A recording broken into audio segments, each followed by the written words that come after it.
again. It's a rich thing.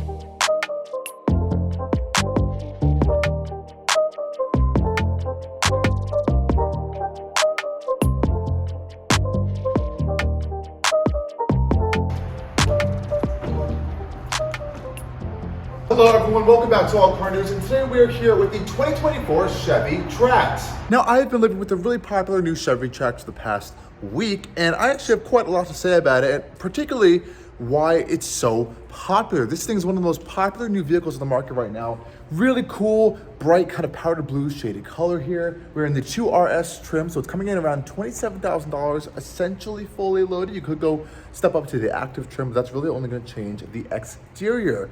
But the Trax is one of the best new entry-level vehicles on the market right now, thanks to its size, its affordability, and feature-rich interior. So let's go dive in and check out why this Trax has been selling like hotcakes recently. Now guys, it's time to take a look at what's under the hood of the 2024 Chevy Trax. Well, this is a 1.2 liter, I believe, 3-cylinder engine powering the front wheels only, and it's paired to a 6-speed automatic gearbox. And you cannot get all-wheel drive whatsoever on the Trax. You do have to upgrade to a Trailblazer or any other of the upper-end General Motors vehicles from Chevrolet to get all-wheel drive. And honestly, this is a fine powertrain. It's making around 137 horsepower, a little over 160 pound-feet of torque. This powertrain doesn't get the most incredible fuel economy on the planet, though it is still pretty decent. It's around 30-ish miles to the gallon. On around the city, you're probably going to see 28 to 30. On the highway, you can see up to 32, and some people I've seen got near 40 in some kind of lower end driving this. So it's probably around the 50 to 60 mile an hour range average. If you are going a little bit faster, you're going to see a little bit worse fuel economy, as these smaller engines do have to work a little bit harder to kind of keep up that speed, as well as just get you up to speed. They're going to be higher in that rev range, which I think kind of decreases fuel economy just a little bit. There's no kind of like hybridization or kind of electric technology here. I think General Motors is really missing out on making a hybrid version of this vehicle. They don't really do hybrids in general, but I think this would have been a fantastic vehicle to make a hybrid. It could have been really, really impressive of a product, I think, if they did that. The only one I can really think of in this kind of sort of class is the Kia Niro hybrid that comes quick off to mind. That's a pretty efficient vehicle. I got almost like 50-ish miles to the gallon in that. But nonetheless, this is a pretty decent peppy powertrain. It did surprise me more than I was expecting. It has a pretty unique engine note as well. And I wouldn't fret it for what it is. I think it's pretty peppy. So everyone, here we have the 2024 Chevrolet Trax, and I really have been dying to understand the crazy amount of hype with this thing over the past few months. And I was like, hey Chevy, can I please have one for a week to check out? And well, here it is. And over this week of driving, I've taken it on a road trip, and I've really gotten to experience the Trax, and I do understand why it's so popular. It's a fantastic looking entry-level vehicle just to start with. It looks a little bit more expensive than it actually is. This thing starts around $20,000, and this one's almost fully loaded around $27,000. And it competes with some other interesting products in this segment, such as the Kia Soul, a Hyundai Venue, a Nissan Kicks, and those are all front-wheel drive kind of like hatchback crossover style vehicles. But I think the Trax might be the best one right now on the market, just in terms of its practicality, features, and just general overall looks. It's something different, it's fresh, and I have to say this is a home run for Chevy. Here we have it here in the 2RS trim. That means we are getting these larger 19-inch wheels up front, which actually look really good. It's kind of like this machined finish wheel with a general black painted area on the inside. We have a black Chevrolet logo underneath there. Really nice looking wheel. If you go for the 1RS, you are getting a slightly smaller wheel, and the active trims also come with different looking wheels. So each one's kind of unique to their trim level, which is also a nice touch. As we can see up front here, we have full LED lights, which is a fantastic feature. Really nice daytime running lights up here. As you can see, it almost looks like the bigger Blazer than even a Trailblazer. So it has a nice kind of premium look. Very familiar that it is a Chevrolet though up front, which is cool. And we can see our main projector beams are down here kind of mounted in this vertical position on the bumper, which I think is a really nice placement. You do have regular and kind of incandescent style turn signals though, which is fine. But I do think the front end of this thing is quite handsome. Up front here, really nice black grille fascia for the RS trim. The active trim will actually get its own unique style fascia, which is nice. But here though, it's a little bit more sportier looking. We have a black Chevrolet bow tie up here, which is really cool as well. And I just think it's a nice looking front end. I actually confused a Blazer the other day, just to mention it, for a Trax at night because they look so similar, which is honestly is not a bad thing. Back here, again, pretty nice, sleek design. We have kind of regular style taillights. They don't look as premium as the front end. And we do also have that thing, GM thing where the reverse lights are on when the vehicle is parked. It has kind of like a parking light thing. I think it looks pretty fine back here. I just do wish they could have made those taillights at least LED, but I understand for what this vehicle is trying to accomplish. Back here, since this is an RS trim, we do have the RS badging on the boot, as well as a black Trax logo down here, which is really nice.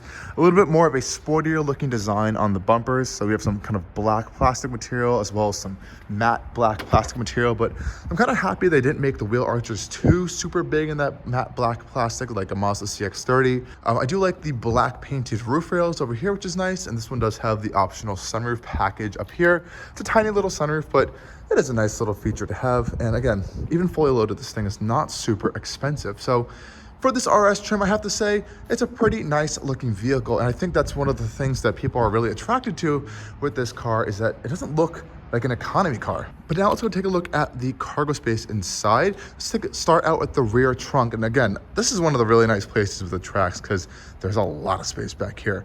Now, you're not gonna have a power rear tailgate. So if that's a problem, I would definitely look into a competitor because it is a little bit of a heft to open, which is unusual, and you don't have the biggest handle up there to open it. Though once you do open the trunk, you actually have a decent amount of space back here, and I say like a really decent amount of space. What I really do appreciate as well is how low the kind of load floor is. It's not super high off the ground like some other SUVs. You have a really wide and tall opening area to kind of stuff in, which is pretty nice. And since you don't have any like all-wheel drive or any like real stuff in this back end, you do have some additional space back here for a spare tire. And it's really huge. If you wanted to like rip that spare out, if you really wanted to, and shove stuff under there, you could. There's a lot of space. It's almost like an EV level of like weird underfloor space in the trunk. There's some side storage over here, as well as this kind of cargo cover up here. And the seats, of course, do fold down for even more storage. Closing up the trunk, again, it is not power, so you have a nice solid funk there. And yeah, guys, the storage space in the Trax is definitely a big highlight. And that also has to be said about rear passenger space as well. Opening these rear doors. Oh, I have to unlock the vehicle first. We do have keyless access. So we have these little silver buttons here. There's no kind of touch panel back here. Again, not a super premium vehicle, but thankfully we do have keyless access. You can just press this button and all four doors will unlock. We have rear privacy glass back here, which is actually a very nice touch for this class. And I have to say, this is a huge rear seat. Now, you're not gonna find any kind of like premium materials in here, not even leather in this kind of top spec 2RS trim. So the door panels are giant sheets of black plastic. Even the armrests are black plastic. There's no even padding on here. So again, not a premium vehicle, but at least they kind of styled it and just didn't make it one giant flat piece. Again, nothing too crazy there. The seats themselves are this Evotex material, so it's like a synthetic leather material. It actually feels pretty fine. It doesn't feel super cheap or fake, and it is pretty easy to clean. And this RS trim does give you this little red accent with this stitching in there, which is kind of cool. You do actually lack, though, a center console. So there's no cup holders in like a center console back here, nor are there any cup holders in the actual center console. You just have this big storage bin, as well as USB-C and A port there. So that's something to consider. Though you do have room on the side for, I guess, a cup or two. It's a little bit of a small space to put stuff in there. Hopping inside, though, you do have a lot, and I mean a lot, of legroom. And this is clearly where Chevy kind of emphasized there's space on is on the legroom right here. So as you can see, I'm literally like stretch out right here, which is nice. And this seat up front is pretty far back. You do have storage on this passenger seat back here, though the driver's seat does not get any storage in the back of the seat. Completely flat floor, as well as it's not all-wheel drive, it's front-wheel drive only, so there's no kind of drive axe or drive shaft going to the rear wheels, which is nice. So you can have a lot of room back here, and honestly, you could fit 3 people back here. The center seat is pretty wide, and you do have obviously a center seat belt as well, though I have to say, really comfortable back here for passengers. One little complaint though, and this is with a lot of smaller vehicles, is that your legs do feel a little bit high. The seats don't go too far out, so you don't really have a lot of thigh support. Nonetheless though, you can stretch out. And I think this is going to be a really popular vehicle for Ubers coming down the road because it's affordable, pretty nice inside, and decently spacious. And you can get a quick look up front of this cabin for the 2RS trim. Honestly, if you were looking at this cabin just from this video right now and didn't know this was a kind of entry-level Chevrolet product, you would think it's a little bit higher end. And the design here, I think, really helps to play in that. So let's go hop up front and see what's going on over there. Getting in and out is also pretty easy with the Trax. You have a really big and wide kind of entry and exit point in here, which is fantastic. Decently solid thunk from the doors. Doesn't sound very premium though, but again, that's not something that we're going to really looking for here. Getting into the front end, again, we have the keyless access right here. I believe this is a port here to kind of put in a physical key, which is right behind there. You can see if you need to put in a physical key.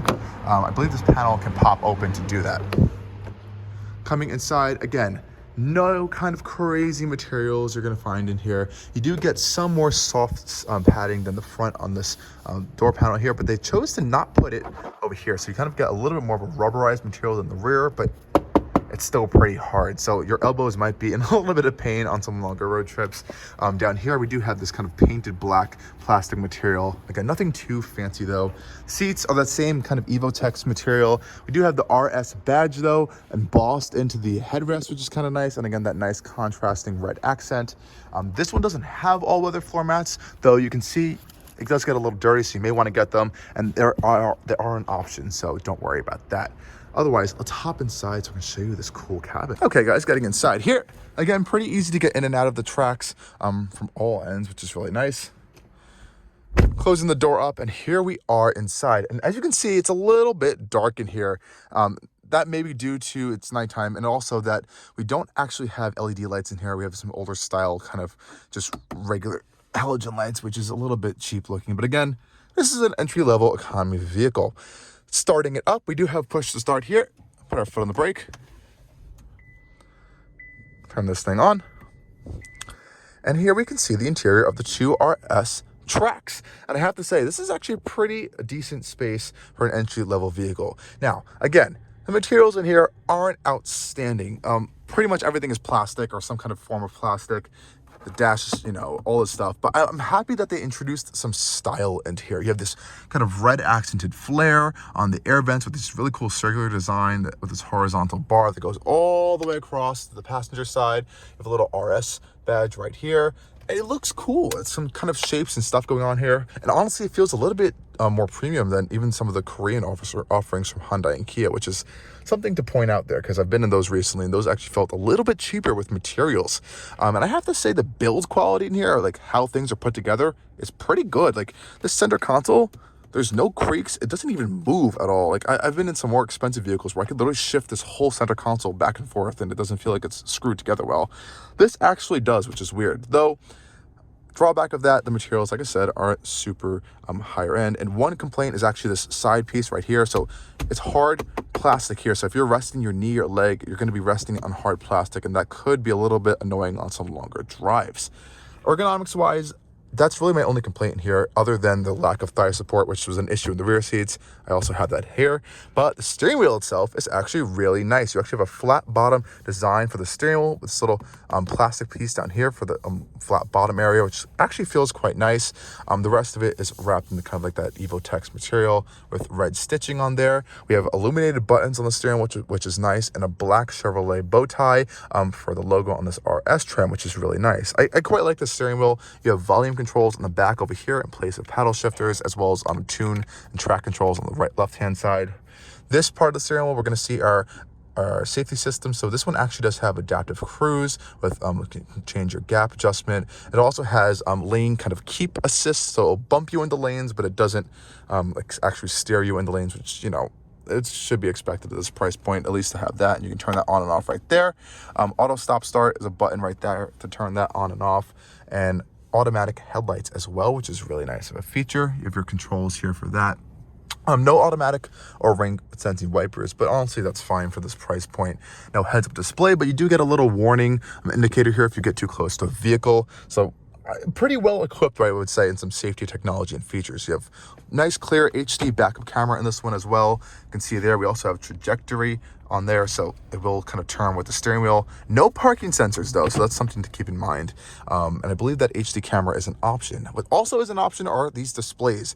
The base entry versions of the Trax get apparently analog displays and a smaller infotainment screen. This is the larger, I believe, 11-inch infotainment screen, and you actually get this digital gauge cluster here, which is fine, but it's not configurable whatsoever. So you're always going to be seeing this display. It doesn't change. You can change the brightness though with this little dial over here that kind of pops in and out of the dash. But other than that, you're always going to be looking at this particular display. This infotainment system though is honestly pretty fine. Has wireless CarPlay and Android Auto, which is nice. This one has an optional wireless charger down here, which doesn't always work. And I actually have had some issues with Apple CarPlay disconnecting randomly while it's just driving along. So that was weird, but it did just connect back together. You do have a Wi-Fi hotspot on this one. I believe it's 4G LTE, which is nice. And this is actually your home screen. So there's really not many actual apps that Chevy's giving you. So it's nice to have Apple CarPlay and Android Auto in here. You have this kind of checklist page where you can see some trip information. So I just took this on a road trip. We got around 31 miles to the gallon. So this is trip 1 that I used this on. Not the best, honestly, for a 3-cylinder engine, but someone got 42 in this car. So that's pretty interesting. Gauges. You can see some battery voltage and coolant temperature and some maintenance information. So nothing too crazy in terms of information here. You do get this constantly static traction control switch here. So you can change it from like 3 different kind of traction setting, which is pretty interesting. You also have a built-in radio, obviously, to kind of control, but I don't believe there is a built-in navigation system. So you have to use CarPlay or Android Auto to change that. There's some minimal settings here. Again, very basic software here. They really are pushing the usages of those kind of phone projection systems versus them actually including any apps for you, which is interesting. You do have OnStar though, so that will be some of your vehicle connectivity features. Other stuff in here, nothing too crazy. I do like how the air vents over here are integrated as well as these. Automatic climate control, which is a nice touch as well. Pretty nice big dials here to control all that stuff, so it's nothing too difficult. I do like the shifter actually. You can obviously just put it back into drive, and this is low mode. You can manually shift it from this button right here, but there are no paddle shifters for this 6-speed automatic gearbox. Electronic parking brake. 2 big cup holders here with a little bit of a kind of phone holder there if you want to plug your phone in. Center console here, some storage, as well as some more storage in the actual center console, which is pretty deep actually. This little armrest though, unfortunately, is a little bit hard of a material. I wish it was a little bit softer. It's a little bit squishy, but not super soft, and I can't adjust it in and out, so that might be a little annoying for some people. And it's also not super wide, so you may be kind of sharing an armrest with your front passenger over there, which could be annoying. Glove box over here, nice, not illuminated, but it is decently sized, which is nice. You do have visors up here, but there is no illumination for you, so you only have one long wide mirror. Again, your rear view mirror does not have any home link or anything into it, and it's not automatic dimming, so you have manual dimming, which is nice to still have. And no automatic windows either. That's something I did notice. You have automatic down, but you don't have automatic up. Good visibility all around. We have nice big windows around us. I haven't really found any complaints with that. Blind spot monitoring as well, so that's a nice useful feature. And yeah, it's a good general economy car, and I think that's why it's doing so well. So now let's take this thing on a drive to show you how it is out about on the roads, because it's honestly pretty well composed.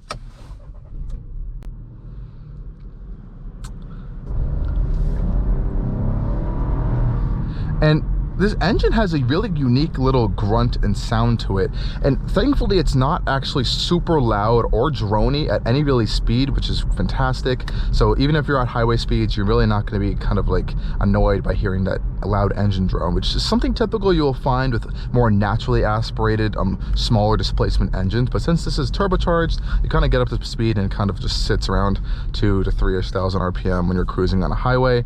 Set your adaptive cruise control, which this does have optioned, and you're kind of on your way. This also actually has a kind of adaptive sound isolation system, so it uses the speakers all around you to kind of play some low frequency sounds to cancel out some wind noise, some engine noise. Now, one thing people may be worried about is with the low power is just getting up to highway speeds and or a passing situation. Honestly, really no complaints there either. If you're someone who really needs that power or likes to have a lot of power, obviously you're going to be a little disappointed. But for the 99% of people who are buying this, they don't care about that whatsoever. They just need a daily commuter that has enough features for them to drive around to and from work, decent fuel economy, and has pretty decent amount of space. And this thing ticks all those boxes, as well as looking good inside and out. No materials are in here aren't like fantastic. The center console could be a lot softer. This is not really soft over here where you rest your arm, and the materials are all pretty much a lot of plastic, but at least they styled it well. There's some nice red accents in here. There's a lot of dynamic shapes, so it doesn't look like it's this giant slab of black plastic. They kind of put some effort into here to make it look nice, even including like this instrument cluster over here, and the infotainment display is kind of tilted towards the driver to kind of reduce glare, make it easier to touch. So they really did think about a lot of this stuff here, and I think that's why it's selling so well right now for Chevy. It's a huge hit for them. So now we are on the highway. Let's check out this adaptive cruise control system and the radar cruise. And I believe it is an option actually, so it's not standard, and it works generally okay. You can activate on the steering wheel here by pressing the cruise on button and setting your speed. It says cruise braking is on, set speed, and you can actually switch to a regular cruise mode, so it'll turn off the adaptive by holding down the button, which I don't know why you would do. I always want to have adaptive cruise control on. It's really a fantastic feature, and you can use the steering wheel to adjust your kind of gap. You do also have a little warning LED indicator that will flash on the dash actually if you're getting too close to the vehicle with your pre-selected gap, though there isn't any sort of heads-up display up there. It's just a little LED flash thing. Subaru also does something very similar to that.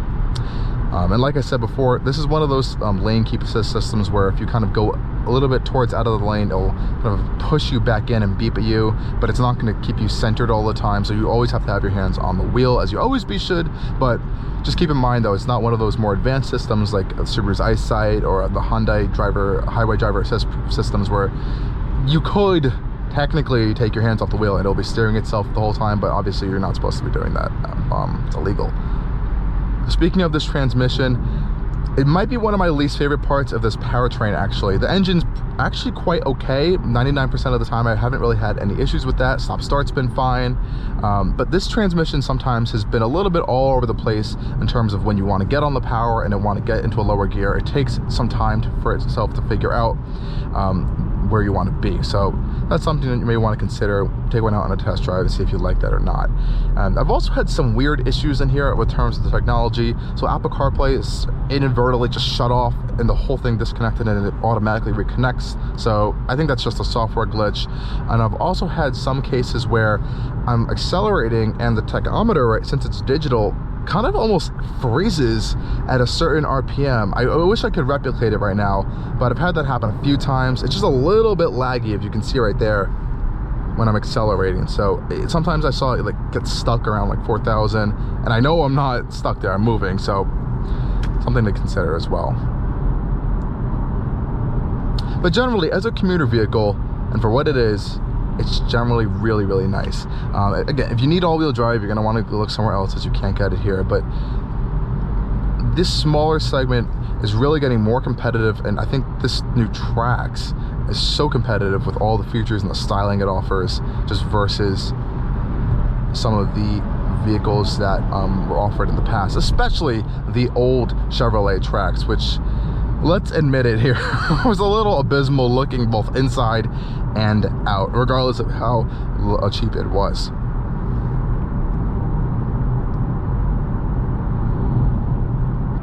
And then, you know, as an RS trim vehicle, in quotes, if you're going to be getting it and thinking it's going to be anything sort of sporty,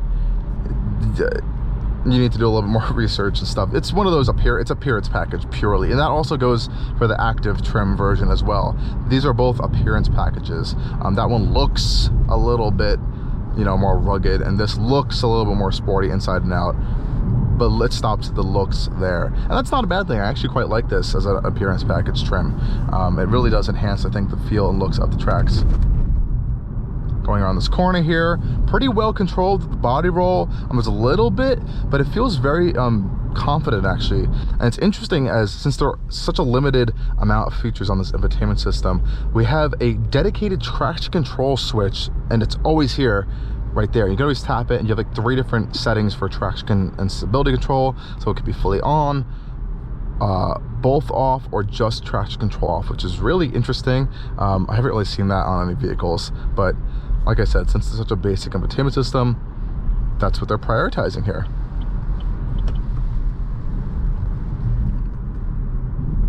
Braking performance is also really good. Definitely gonna have to get used to this brake pedal at first. It's very touchy. Over this past week I have gotten used to it, but when I first got into this vehicle, I was like, oh, stopping really hard. I had to get used to that. But again, that's something you're gonna get used to with every vehicle, but this one's just a little bit touchy on the brakes, but definitely never a complaint for having good and strong brakes. Anyways, everyone, thank you for joining me on this drive of the Chevrolet Trax. And over this past week, it's something that has been able to teach me of why this thing's so popular. I was really curious about that, and now I'm starting to understand it. It's got all the features, it's got the space, it's got the looks, and it's got the affordability to kind of be that mass market huge hit that I think Chevrolet needed, and they were kind of lacking once they kind of killed off all of their sedans other than the Malibu, which is still kicking on. Anyways, guys, again, thank you for joining me on this drive, and as always, stay tuned for more coming on Allcarnews.